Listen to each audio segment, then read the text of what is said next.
Kia ora, and welcome to this video series on writing strategies for research students. In this video, we're going to be talking about the argument of a research thesis and understanding the logic of that argument, regardless of the discipline that you're working in. There are many different possible formats and ways of presenting a thesis. They don't all look alike when they're handed in, and there are different traditions and different disciplines about what a thesis is expected to look like. But all theses have the same underlying argumentative burden, and that's what I'm going to be talking about here. So don't stress out if your discipline uses a different chapter structure, or you're doing a different model of thesis, like a thesis by publication or a creative practice thesis rather than a kind of traditional book-length monographic thesis. I'm not worried in this video about the specific ways that you present your material. What I'm trying to do instead is to unpack the argument of a thesis and the kind of burdens of that argument, because you're going to need to meet those whatever kind of thesis you're going to write. So to start off, I want to do a little bit of a recap. If you're at the point that you're writing chapters in your thesis, you have almost certainly already had to submit something called a research proposal or something like that. And research proposals all have a very specific argument, again, no matter what the discipline is that you're producing the proposal for. And the argument of a proposal, to remind you, is that you have a really good question. And the question is good because it is original. It marks out an area where no one has fully answered that question yet. And answering the question is significant. It's important to answer it, because once we've answered it, we're going to change something about how we think or how we act, and we should care about changing those things.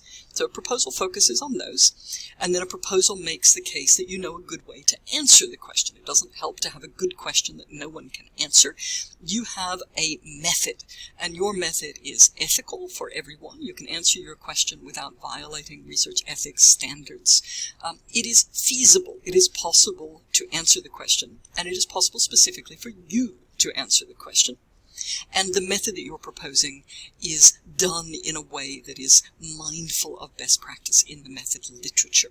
And so a research proposal is saying all of these things and saying, because all of these things are true, you should be allowed to do the research. So at the point that you're writing chapters for your thesis, most of you will have already written a document that sort of outlines the project in these kinds of open-ended terms. And research proposals, when you write them, are all about questions. They are open-ended. The answers are currently unknown.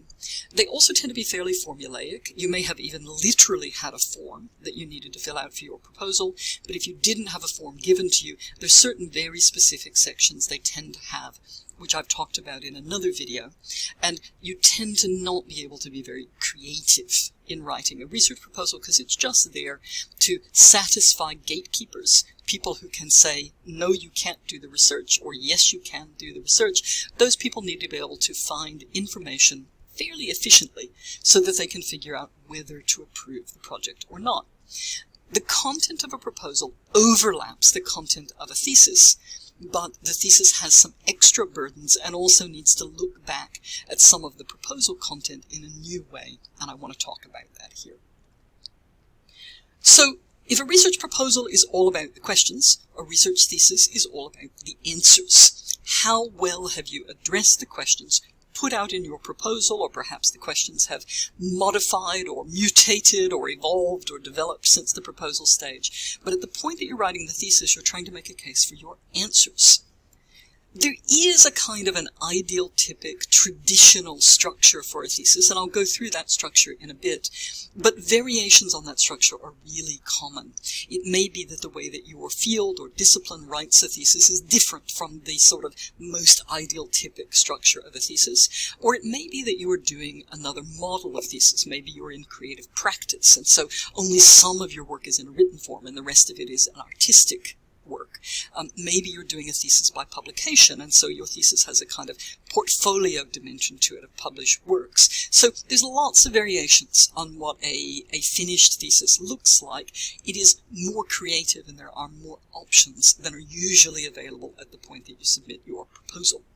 Theses are, however, still addressed to gatekeepers, really scary gatekeepers called examiners, who are going to decide whether your thesis has hit the criteria that it needs to be worthy of the degree that you're writing it for. Okay, so there's still gatekeepers, but the combination of gatekeepers and the extra variability that's possible with a thesis actually poses a challenge. Your thesis doesn't have to be written in the kind of ideal-typic, sort of stereotypical thesis format. You can do some stranger stuff.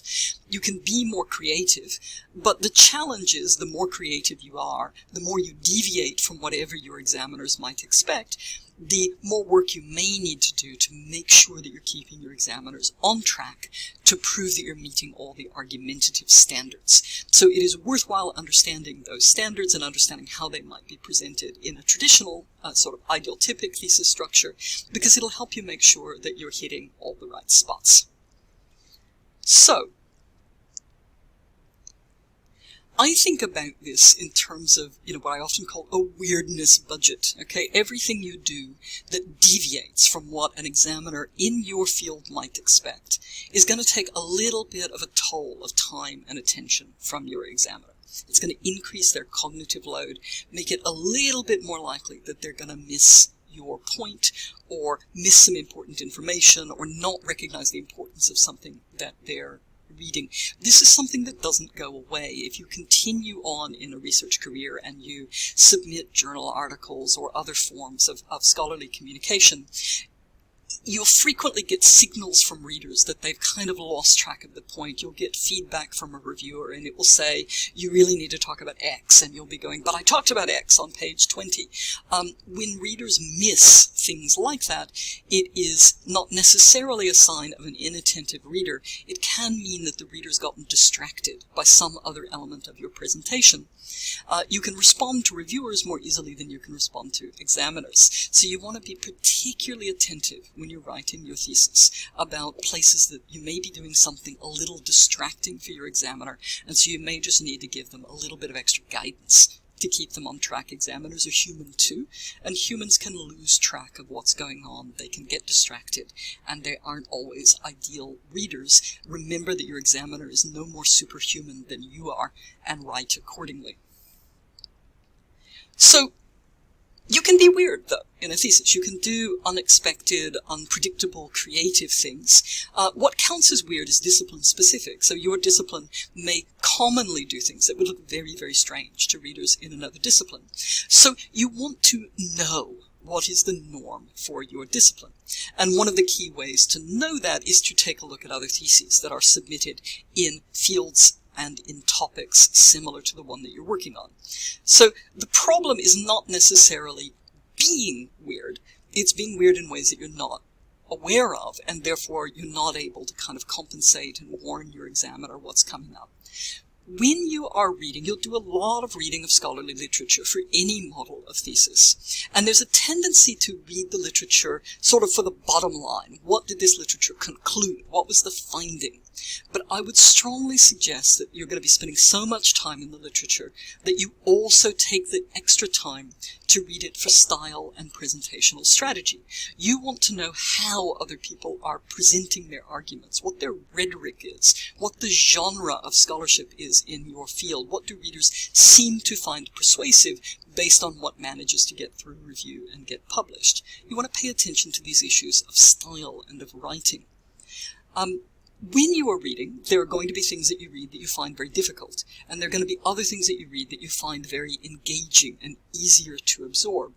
And it's worth pausing for a few extra minutes to ask yourself, why? What has someone done that's made it hard going? What has someone done that's captivated your attention?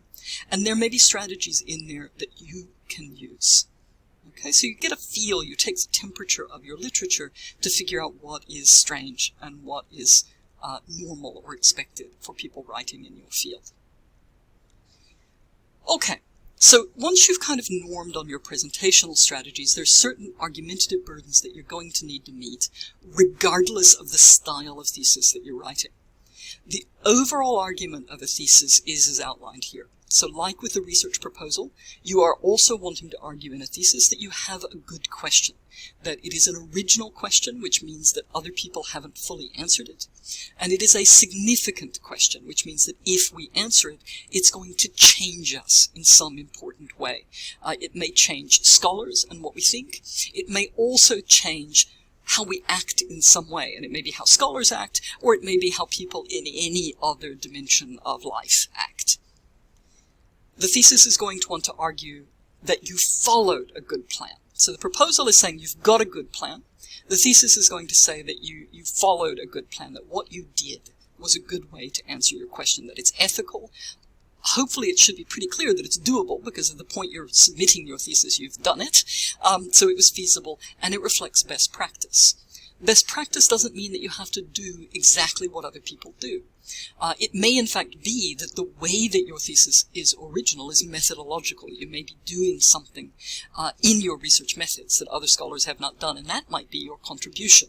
So you don't have to, be a lemming in order to follow best practice. What you need to do, though, is show that you are aware of the methodological literature, that you are aware of how people tend to answer questions of the sort that you are answering.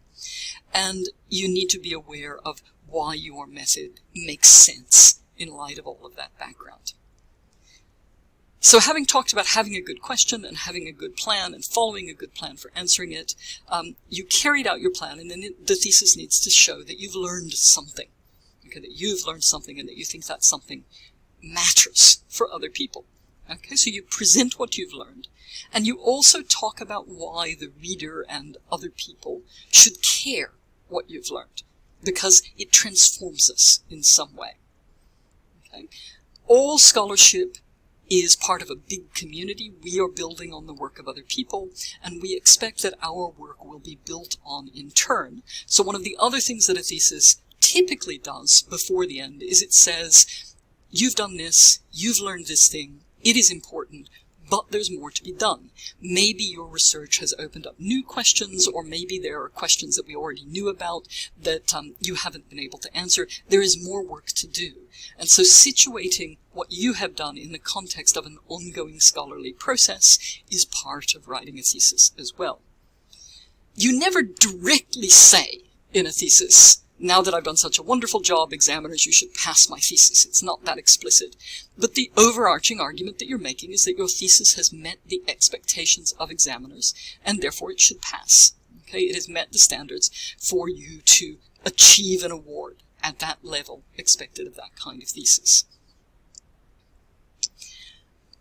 This argument is going to be there no matter how strange the thesis is. So you could have a very traditional book, you could have very new models of thesis, you could do experimental forms of writing if you and your supervisor agree that those are appropriate.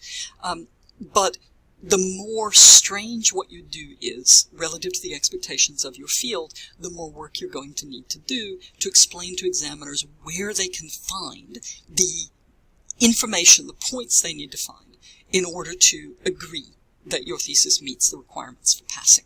So in a traditional monographic thesis, in a book, that is what people tend to think of when they think of a thesis, examiners have very specific expectations about where you're going to address components of the argument. That means that if you're writing a traditional monograph and you're addressing things in different places, you may also need to do some extra work so that examiners aren't wrong-footed by expecting something to be in a particular chapter when it's in a different chapter. So what I want to do next is I want to outline the components that examiners will expect, regardless of where they end up in your thesis, and I'll do it with reference to the sort of most ideal typic structure of a monographic thesis. So your ideal typic monographic, kind of book-style thesis starts with an introduction. That introduction may contain background information, or if you're working on something really new, you may have a whole chapter that provides some background. Background is information that your examiners need to know in order to understand something important about your research. And in some fields with very, very well-established research programs, if you're making a contribution to something that you can expect your examiners to know a lot about, you may not need much background, if any. But in other fields where you're working on areas where you expect your examiners to know less, the background section can be quite important. You'll have a literature review, which is where you situate yourself in relation to established scholarship. You'll have a method, which is your plan that you followed for what you were going to do.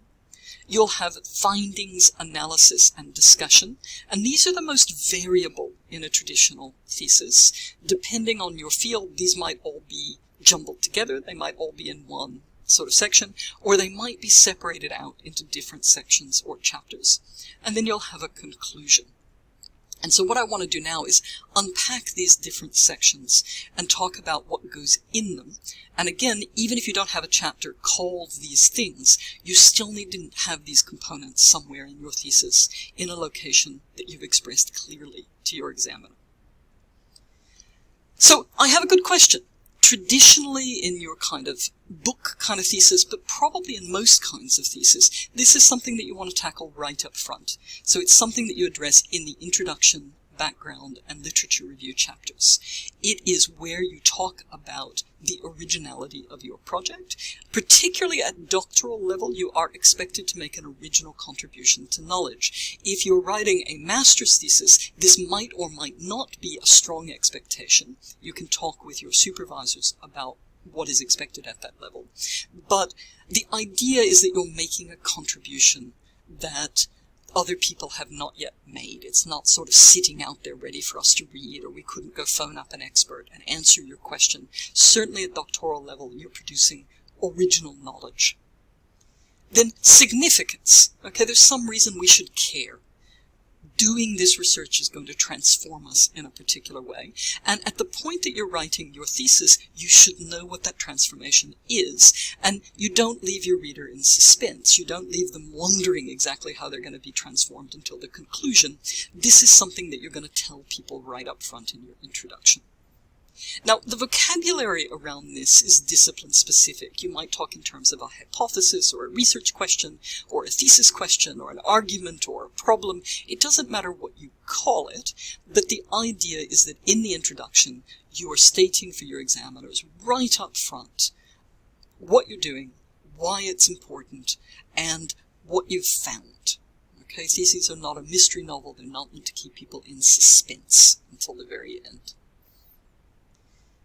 Then you have a good plan to answer that question, and you've followed that plan by the time you've written the thesis. Sometimes people carry over method discussions from their proposals, and in a proposal, everything is sort of in the future tense. I'm going to do this, I plan to do that, and occasionally people forget to edit that out at the point they're submitting a thesis. By the time the thesis method chapter is written, you should have done stuff. So you're talking in the past tense about what you have done. Method chapters have two logical components. They don't always or even usually sit in two different sections, but they are both things that you need to address, whether you address them all muddled together or whether you separate them out. The first one is the method, in a narrow sense of the term method. It's kind of like a to-do list. It is a specific, detailed plan that says exactly what you did in order to look at your question in an ethical way.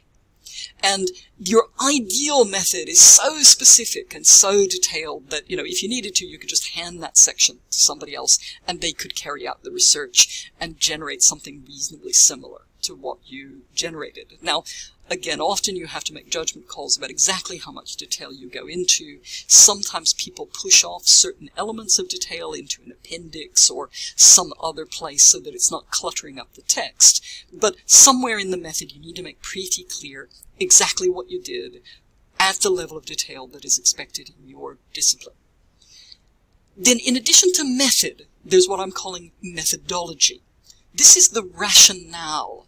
It's often theoretical, sometimes political, for why your method makes sense. So why is it a good way to answer your question? Why is it good from an ethical point of view? It establishes that you're in touch with the kind of philosophical and theoretical underpinnings of method in your discipline.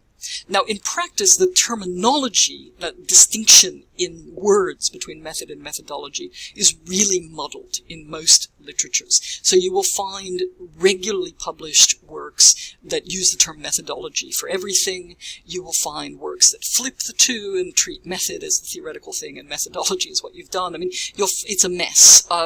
But the idea is that conceptually speaking, you need to address both what you did and why. You need to have some theoretical underpinnings for the method that you've chosen. And then you need to have learned something. Okay, so it's not good enough to just follow the recipe of your method, and here we are on the other side, and what was all that about?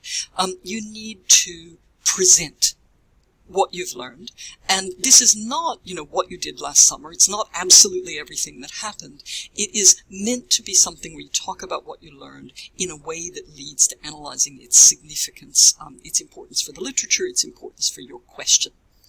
Now, presenting what you learned, presenting your findings, is one of the most diverse elements of even the most traditional monographic thesis. There are strong disciplinary differences in how this bit of the thesis is organized. Some people may have only one chapter that does this. Some of them may have many chapters. Some disciplines will separate findings in a strong way from the analysis, interpretation, and discussion of those findings. On average, that's more common in kind of hypothesis-driven research or research that works with quantitative data.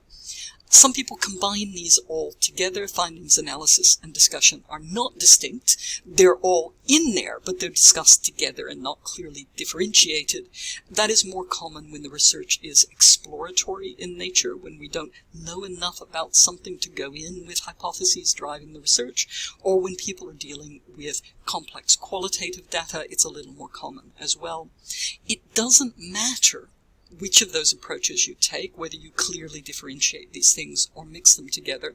But it does matter that you are aware of what's normal in your field. If you are doing something that is not normal in your field, then you probably need to do some extra work to explain to your examiner why you're doing that. And you may need multiple chapters regardless of how you're organizing this material, depending on, have you got a double-barreled research question where you're asking about more than one thing? Did your research progress in stages, and then maybe you need a chapter for each stage? There are various reasons that findings, discussion, analysis can be a very complex bit of the thesis to figure out how to write, and you may find that it takes you some trial and error to figure out how best to express what you're doing. And then there's the so what question. It's really, really common at orals and when you're presenting at conferences about your work that someone will stand up and just literally say, so what? And they're not necessarily being hostile when they do that. This is something that researchers are meant to be able to explain. If you are a first-time research student, it can be confronting and it can be a little bit difficult to back up from your work. We get caught up in the thickets of what we do and we lose track of how to explain its importance to a broader audience that hasn't been living in our heads for the last several years. But we need to be able to explain why people should care about the work. In a traditional monographic thesis, this is usually the heart of the analysis or discussion chapter. Some people will put it in the conclusion, but it needs to be in there somewhere. And when you're talking about why we should care about what you've learned, this is usually when you want to kind of come full circle and revisit your literature review. Literature reviews are where you talked about what we currently know, and we talked about where there was a gap that you're going to try to partially fill in. So you need to revisit that. Sometimes, because of how the research has evolved, by the point that you're looking at your findings and trying to make sense of them, it might also be clear that there are connections to a new literature, and you may want to say something about works that weren't in your literature review, but that are relevant for understanding the significance of what you've done. So these sections explicitly and directly talk about why the work is important, why it's done something original, and how it has changed us. And it uses the literature to kind of norm these sorts of comments. So are you saying something that is really shocking and startling in light of what other people have found? Well, if that's the case, you need to say that. You need to show that you're aware of that, because maybe it would make an examiner skeptical. Maybe they'll think, well, this is strange, maybe you've done something wrong to get such a different result. So you want to know if your results are really, really different. On the other hand, if your result is compatible with existing research, you also want to indicate that. That may be reassuring, for the examiner that you've done things right, but then they may have some questions about your originality. Has this really taught us something that is different enough that we can view it as a real contribution? So you use the literature in this discussion to address and revisit the questions of originality and significance in light of the literature at a point when the examiner now knows what you've found. So it's possible to visit it here in greater detail and depth than when you were just sort of foreshadowing in your literature review chapter. And then it is typical for a thesis to, somewhere in the discussion or the conclusion, situate the work in relation to future research that remains to be done. A research thesis at student level is not expected to close off a field, is not expected to just kind of terraform something to the degree that nothing else is ever going to need to be done. Scholarly research is an ongoing process. We have stood on the shoulders of other people to get where we are. Other people are in turn going to develop from our work. Maybe some future work will show that we were wrong. That's all part of the process. So you're not expected to close down future research. So you talk about what remains to be done. One of the things that students often do when they get to this point, because it's often, it's a big, exhausting process to write a thesis. And by the end, the newness of your work often doesn't strike you so much anymore because you've lived with it so much and it's become very familiar, and you can lose track of the novelty of the work. Your examiners will see that novelty because they'll be coming at it more fresh. But there's often a fear that you haven't done enough, and that can manifest in being a little too humble at this point, so people can apologize for the fact that there's still questions remaining. You don't need to apologize for that. That's the nature of research. It looks good if your research sparks new questions. That's what the game is about. Researchers like new questions. You might answer some of those new questions. Maybe this is where you scope out your postdoctoral project. Okay? So you don't need to apologize. This isn't about talking about your research being bad.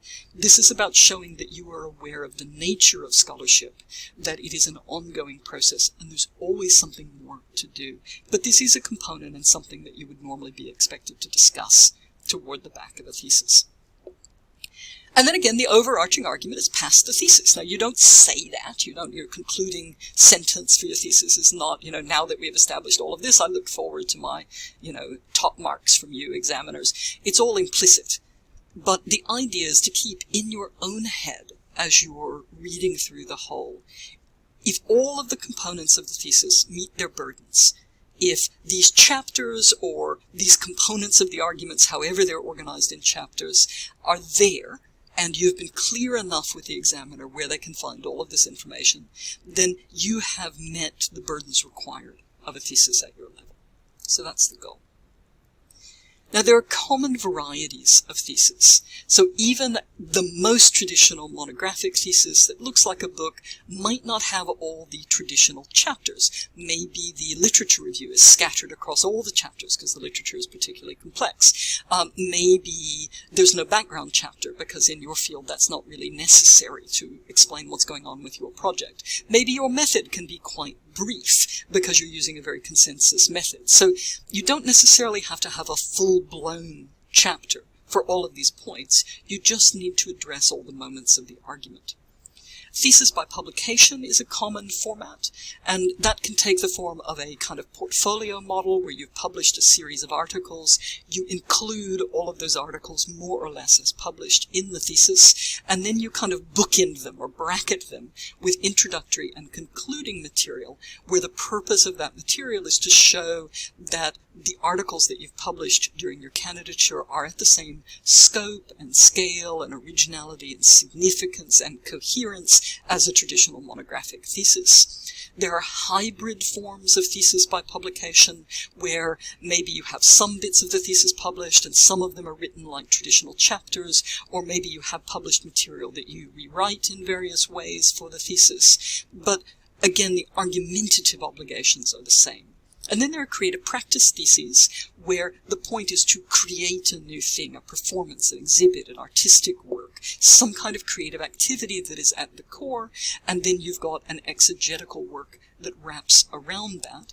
But again, you're focusing on the same significance, originality, a method that is appropriate for, reflecting on the kind of creative practice that you've engaged in, and then a discussion of its significance, which might be for, innovative technique in a creative field, or maybe for the content of the piece, just like with any kind of thesis. So the idea is to reflect on the principles rather than exactly how those principles are presented. So regardless of how you present, the core argument is going to be the same for all kinds of research theses.